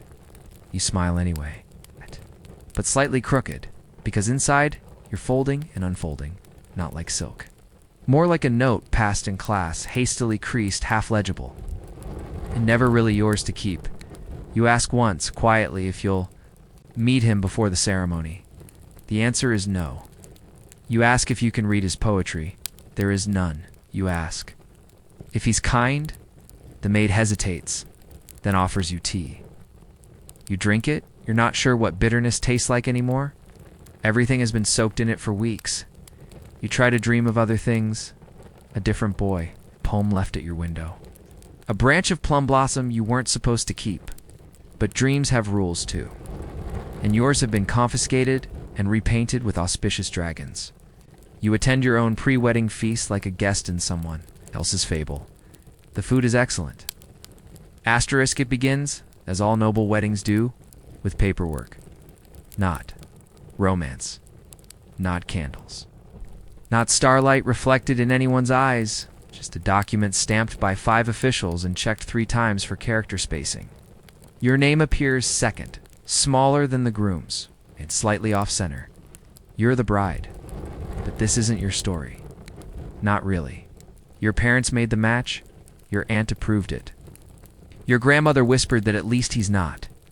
One of the ones who eats with his mouth open, the matchmaker with her fan shaped like irony, declared it an excellent fit based on birth time, bloodline, and rice consumption. You said nothing. Not because you agreed, because you weren't. Asked, the invitation scrolls are elegant. Red ink, golden tassels, the smell of plum resin. They're sent to cousins you haven't seen since the locust incident, and 2 elders who once mistook you for your sister. You receive one to dot your own wedding, delivered to you by a servant who doesn't make eye contact. You try not to take it personally. The days blur. You're measured for robes you don't choose, perfumed with oils that make you sneeze, and instructed to smile without showing teeth, which apparently is unseemly for someone whose dowry includes both a bronze mirror and a cart. You smile anyway, but slightly crooked, because inside you're folding and unfolding, not like silk. More like a note passed in class, hastily creased, half legible. And never really yours to keep. You ask once, quietly, if you'll meet him before the ceremony. The answer is no. You ask if you can read his poetry. There is none, you ask. If he's kind, the maid hesitates, then offers you tea. You drink it, you're not sure what bitterness tastes like anymore. Everything has been soaked in it for weeks. You try to dream of other things. A different boy, poem left at your window. A branch of plum blossom you weren't supposed to keep. But dreams have rules too. Yours have been confiscated and repainted with auspicious dragons. You attend your own pre-wedding feast like a guest in someone else's fable. The food is excellent. You taste none of it. Later that night, you sit, alone with your hair half combed, watching your reflection flicker in the bronze mirror. You look like someone about to be remembered, not someone still living. You whisper the name of someone you once almost loved. Just once, then you fold it up, like paper, and tuck it behind your smile. Because in ancient China, the wedding belongs to the family and the bride. She's the invitation. Beautiful, silent, delivered. The hall is full of lanterns, red ones, gold ones, some shaped like fish, some shaped like mistakes pretending to be tradition. Incense coils drift overhead like lazy dragons, too tired to grant wishes. Guests smile politely, their robes whispering. Secrets your ears aren't invited to. This is your wedding. You know it because people keep bowing at you. You stand still, layered in silk so heavy it feels like a polite avalanche. The headpiece digs into your scalp like guilt disguised as honor. You cannot turn your head. You cannot sigh audibly. You are told to keep your eyes down, not because of modesty, but because it's easier to paint a picture of obedience that way. You oblige. He enters. You hear him before you see him. Boots that don't scuff, footsteps that don't hesitate. You imagine a man who owns a lacquer comb and thinks silence is the highest virtue. When you look up only slightly, it's only briefly, you confirm what the scrolls didn't say. He is handsome in the way calligraphy is when done correctly. But without flair, you bow, he bows. The guests clap gently, as if not to wake thee. Ancestors. Then come the rituals. You pour tea, he accepts it. He offers wine. You touch the cup but don't drink. It's not a rebellion. You just don't want to ruin your lipstick, which took an hour, 3 women, and a lot of uncomfortable silence. The vows are not spoken aloud. They're implied through gestures. Curated like furniture in a scholar's study, the knot is tied. Not in string, but in motion. A sleeve overlaps. Knot is exchanged. Contract signed in the air, using posture. Someone plays music. A string instrument sighs as if it, too, had dreams once. The melody floats like something trying not to. Touch the ground, people say. It's beautiful, and it is. In the way museums are beautiful, structured, polished, full of things no one touches anymore, you feel very far away. Like you're watching your own life through a screen carved with plum blossoms. You wonder if he notices. You wonder if he feels the distance too, or if this is what closeness looks like when arranged by other people. You catch him glance at you once, not curious, not cruel, just present. He does not smile, but his eyes do not look away either. That's something. Maybe that's everything later. You walk side by side into a room neither of you chose. Servants scatter like leaves, pretending not to listen. You sit. He sits. You say nothing. He offers you tea. You drink it. It's bitter, but warm, and maybe that's how it begins. Not with thunder, not with fate, not with red strings pulled tight, but with tea that doesn't burn your tongue, and someone who doesn't flinch when the silence stretches a little too long. Asterisk, asterisk there are. 23 bows in total. You count them. It's easier than thinking. Some are shallow. Just enough to imply sincerity without inviting back pain. Others are deep, the kind that press your forehead toward the ground like regret being gently encouraged by etiquette.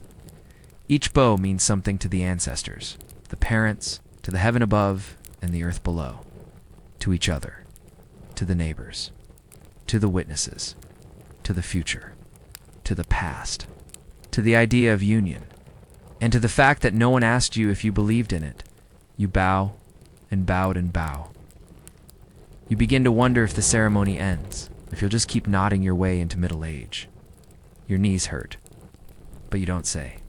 So, you've practiced this for weeks, on straw mats. It's bricks tied to your wrists. You were told grace must look effortless. Even when your bones are actively filing complaints, he bows too. You sneak a glance. His posture is excellent, almost too excellent. Like he was born to make other people's lives seem unremarkable. He doesn't sweat. You do, but discreetly. The kind of sweat that collects behind your ears and makes your veil stick to your skull. Like a secret you weren't supposed to know. Someone adjusts your sleeve mid-bow. You don't react. Reacting would imply individuality, which is not permitted until the 3rd day after the wedding. The ritual continues. You kneel before a table of offerings. Fruits arranged by color, height, and symbolic compatibility. A rooster feather fans the incense. A child recites a blessing with all the enthusiasm of a goose doing math. You nod again. You're a nod with a pulse. Eventually, there is silence. The final bow comes. This one is not to anyone specific. It's to the wedding itself, to the structure, to the woven fabric of rules and ancestors and obligations that now folds itself neatly around your shoulders. Like an especially heavy compliment, you rise slowly, not because you're being dramatic, because if you move too fast, something in your lower back might give up and migrate to another dynasty. He offers you a hand. You take it. His grip is firm, not cold, not warm, just ... present.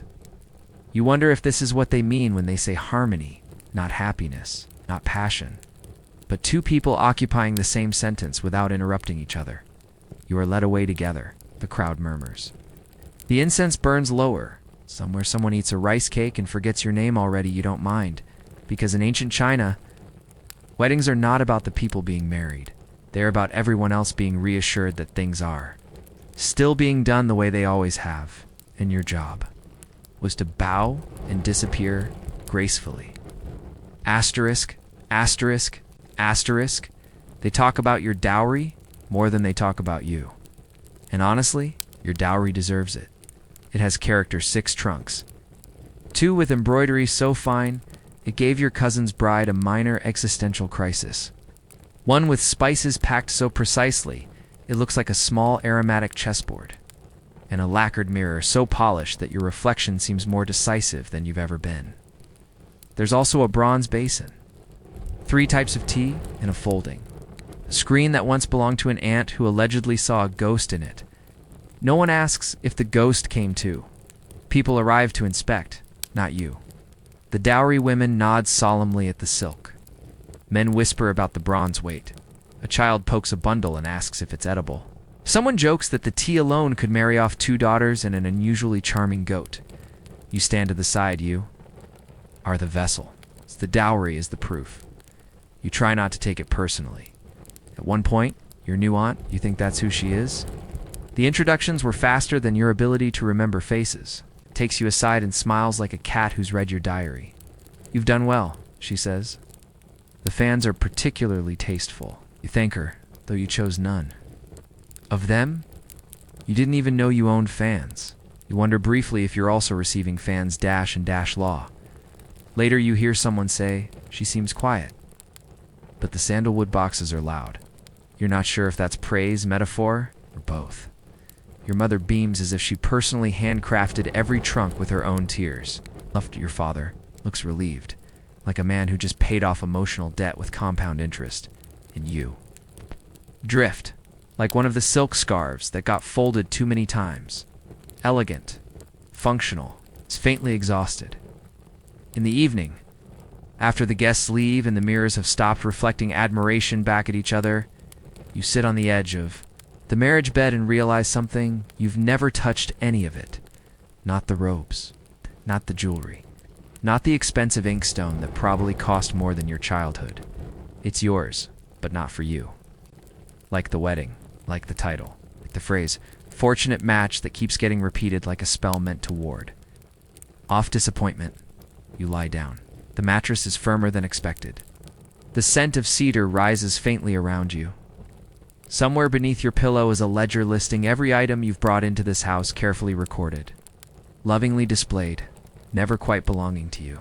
Because in ancient China, the dowry is your voice, your biography, boxed and burnished, and you. You're the delivery system, wrapped in red, politely silent, slightly crumpled from the journey. It's over now. The guests have bowed themselves out. One by one, an elegant exodus of embroidered approval and polite exhaustion. The lanterns are dimming. The incense trails like the tale of a story that decided not to end properly. You sit. Alone? Well, not quite alone. The servants are still moving through the corridors, silently rearranging your new life into something less ceremonial.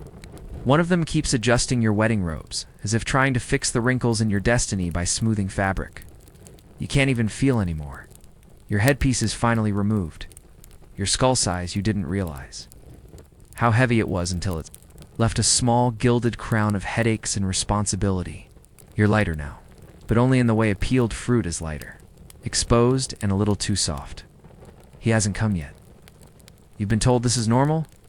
The groom waits. The bride waits longer. No one is supposed to seem eager.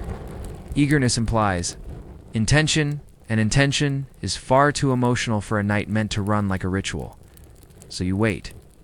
You adjust your sleeves, then adjust them again, and regret adjusting them, because they were already adjusted by 3 women with extremely stern expressions, and at least 2 ancestral ghosts hovering nearby. The room is beautiful. Everything matches. The sheets are red. The teacups are gold. Flowers are real, perfumed, trimmed, perfectly doomed to wilt in 24 hours. You count them anyway. 13. One leans slightly to the left. You try not to interpret that. Then footsteps, soft but deliberate. He enters, you stand. He bows. You bow. The bows are smaller now. It's almost human. He says hello. You respond. The silence that follows is not awkward. Not quite. It's the kind of silence that arrives, wearing formal shoes, and waits patiently for someone to serve tea. He looks around, so he says, you wait. Nice fans, he adds. You blink. then laugh. A real laugh, not a ceremonial one. Not the kind that's supposed to sound like wind chimes in a socially acceptable storm, just a breath slightly broken that escapes before you remember to stop it. He looks surprised, but not offended.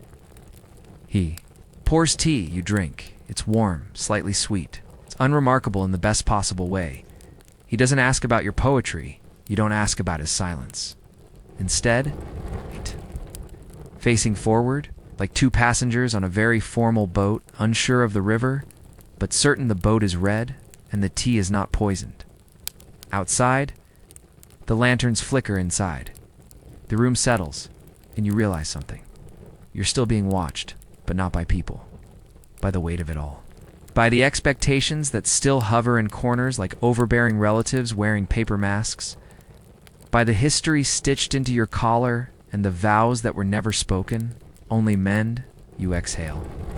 Not a sigh, not quite. More like punctuation, because in ancient China, the wedding ends when the last guest leaves. But the performance keeps watching you, just to see if you remember your lines. Asterisk, asterisk, asterisk, you wake up before the sun.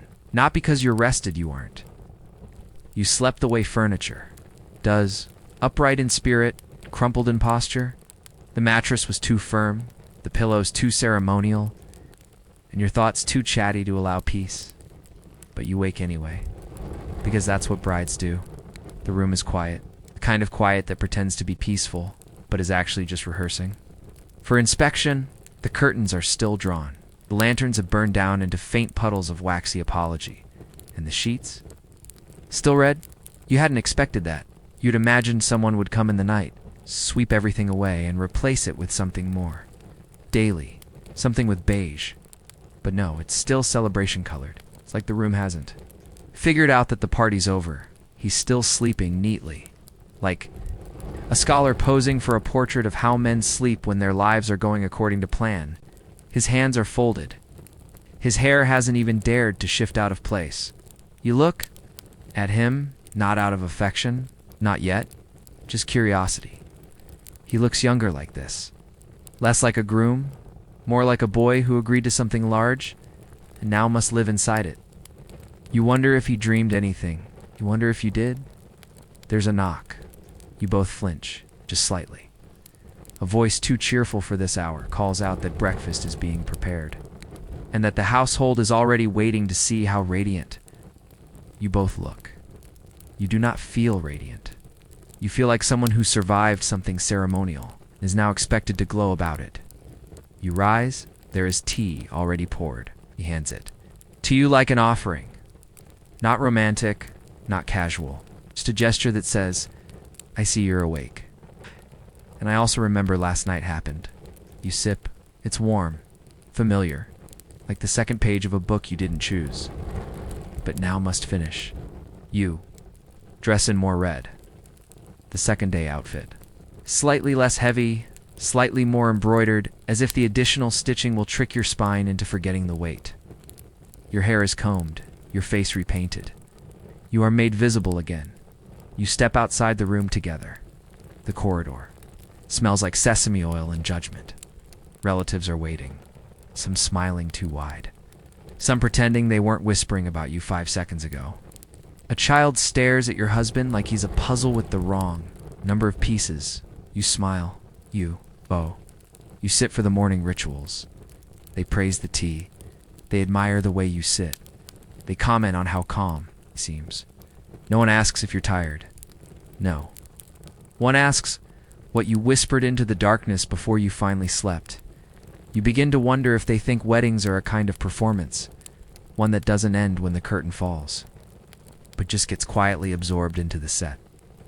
You look at him again. He doesn't look away. And maybe that's something, because in ancient China, the wedding lasts longer than the ceremony. It's stitched into the days. It's after woven into the second robe, and painted quietly on everything that stays red long after the guests have left. Asterisk, asterisk, asterisk. You are seated next to a goose, not literally. The goose is roasted, lacquered, gleaming with a glaze that looks suspiciously more expensive than your dowry hairpins. But it stares at you with glassy eyes, as if silently judging your posture. You sit straighter. The banquet has begun. This is the second day celebration, not for you, not really. It's for everyone else to bask in your successful wedlock. Like a son they didn't pay for but still feel entitled to warm their gossip in. You're dressed in soft gold now, less bridal. I have entered a new phase of ornamental restraint. Your sleeves are long enough to justify their own postal system. Your shoes have soles so thin you can feel the disapproval in the floorboards. They serve dish after dish. Lotus root arranged like family harmony. Dumplings shaped like phoenixes. Fish with scales still intact to symbolize wholeness and also, possibly, revenge. You nibble politely. You smile often. Keep your thoughts where no one can reach them. He sits beside you, still silent, still composed. He offers you a dish you hate. You take it anyway. That's the dance.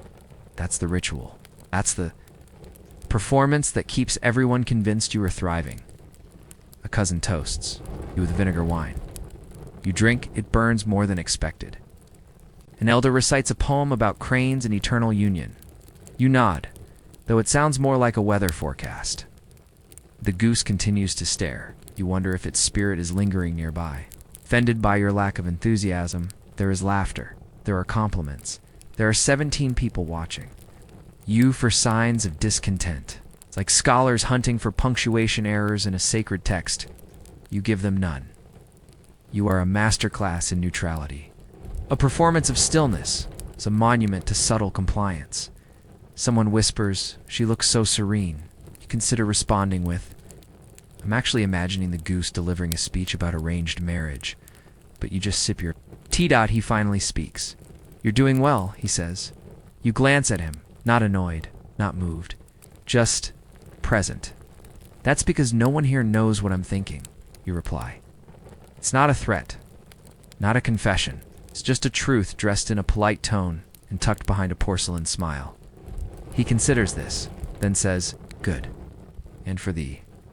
First time all day you almost laugh, because in ancient China, weddings are not private joys. They are public assurances, banquets full of symbols, gestures that mean more than words, guests who come to eat poetry-shaped dumplings and leave believing harmony has been achieved. Even if all that's really happened is two people learning how to sit beside each other without blinking too much. You take another bite of goose. It's dry, but you chew it like it matters, because here it always does. You light the incense with trembling fingers, not from nerves, it's just windy. Or at least that's the version you're choosing to believe as smoke curls upward like a question. No one intends to answer. You're at the ancestral shrine. He stands beside you, arms respectfully at his sides, expression blank enough to pass as reverence. You wonder if he actually knows the names of the people in these wooden tablets. You certainly don't. The incense crackles. Or maybe that's your spine. You bow. 3 times each bow lower than the last, as if humility is something measurable in vertebrae. You're supposed to pray now, or murmur. Or at least look like you're having a meaningful spiritual exchange with the deceased. Instead, you think about breakfast. And that tiny hairpin in your dressing box that doesn't match anything but makes you feel like you belong to yourself? Just a little, he doesn't say anything. But he bows with precision, a rhythm practiced, like someone trained to fold himself into rituals without unfolding elsewhere. You wonder what he's thinking. Probably not about breakfast. A servant hands you a cup of rice wine to pour as offering. You do it slowly, letting it spill just enough to look sincere, but not wasteful. You place it at the altar. You join 8. Others lined like little soldiers performing flavorless duty. You wait. There's no reply, of course. No thunder. No ancestral voice whispering, "You made the right choice, child."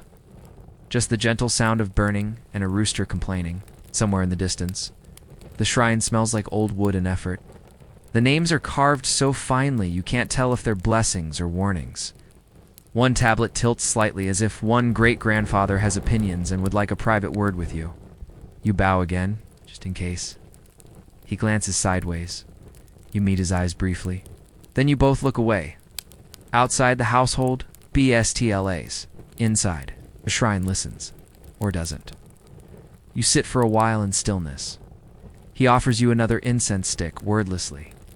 You take it, light it, place it near the older ones. The scent deepens, sharp, sweet, just a little sad. You wonder if the ancestors understand arranged silence, if they remember what it's like to marry someone whose favorite tea. You don't know if they're watching you two polite strangers standing in their shadow, damnately gambling on whether it'll work out. You say nothing? He says nothing. The silence wraps around you both like a very well-behaved snake. Eventually, someone clears their throat behind the curtain. It's time to leave. You rise, your knees creak. His do not. This feels unfair. He offers a hand. You take it just for balance, but your fingers don't let go right away, because in ancient China, even the silence between bows can say something, even if the ancestors never speak back.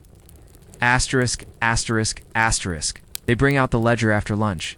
Not because it's time-sensitive, no one ever rushes in a household with this many embroidered curtains, but because tradition says that the sooner you tally the wedding gifts, the sooner you understand your new value. The book is large, bound in red silk, corners reinforced with brass. It smells like dust, ink, and obligation. Your new aunt opens it with reverence usually reserved for scripture. Inside, names rows of them. Next to each, a note of what they gave. 2 bolts of silk.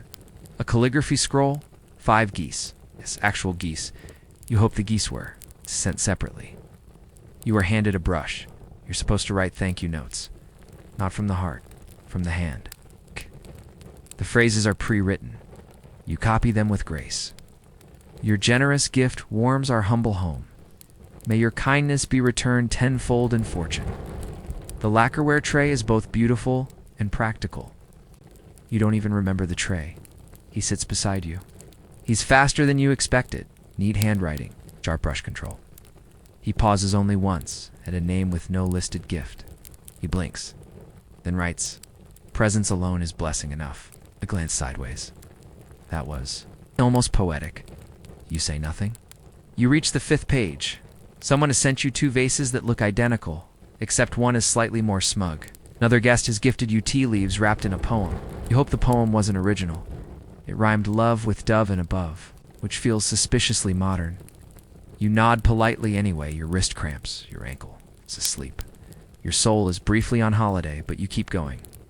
He offers you a candied walnut. You take it. It's sweet, uneventful, satisfying in a way that doesn't require commentary. You chew, write, sip tea. The silence between you has softened, less like a curtain, more like a blanket you're both tentatively willing to share. The ledger continues. Someone sent a painting of a pine tree in snow. Someone else gifted a small musical instrument neither of you recognize. You label it symbolic joy. Your brush slips. He doesn't laugh, but he smiles. That feels like progress. By the time you reach the final page, the thank you phrases have started to blur. We are most honored. This union is stronger for your kindness. Your generosity shall echo through our days. You wonder if anyone reads these replies. You wonder if anyone has ever written something honest in one. Thank you for pretending this all. This makes sense. Thank you for not asking if I'm happy. Thank you for the geese. You close the book. Your fingers are stained with ink. Your thoughts are stained with maybe, because in ancient China, marriage begins with ceremony, but continues in ledgers. Gifts logged. Thanks scripted. Emotions optional. And you keep writing not because you must, but because even in this ritual of polite repetition, there's something strangely comforting about knowing exactly what to say, even if none of it is quite what you feel. Asterisk, asterisk, asterisk.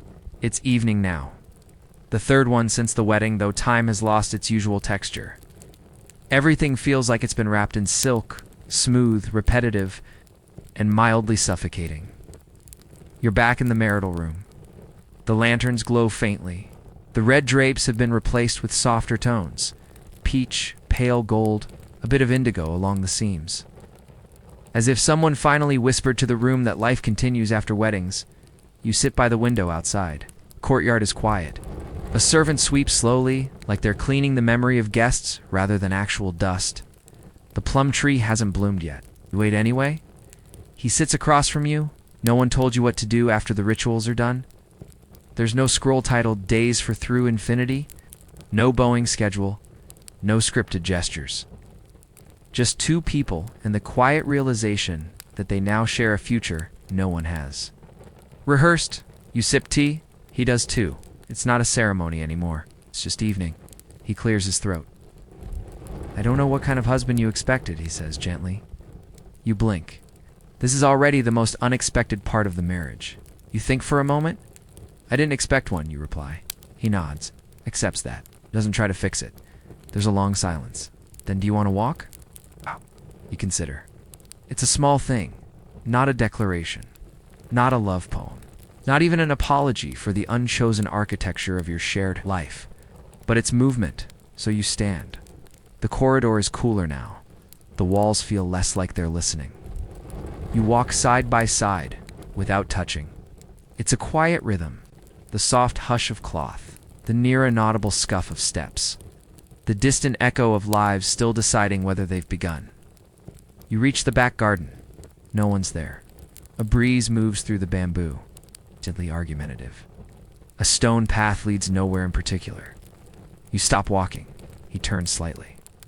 This place is too quiet, he says. You look at him, then at the trees, then back at him. You could say something. He smiles.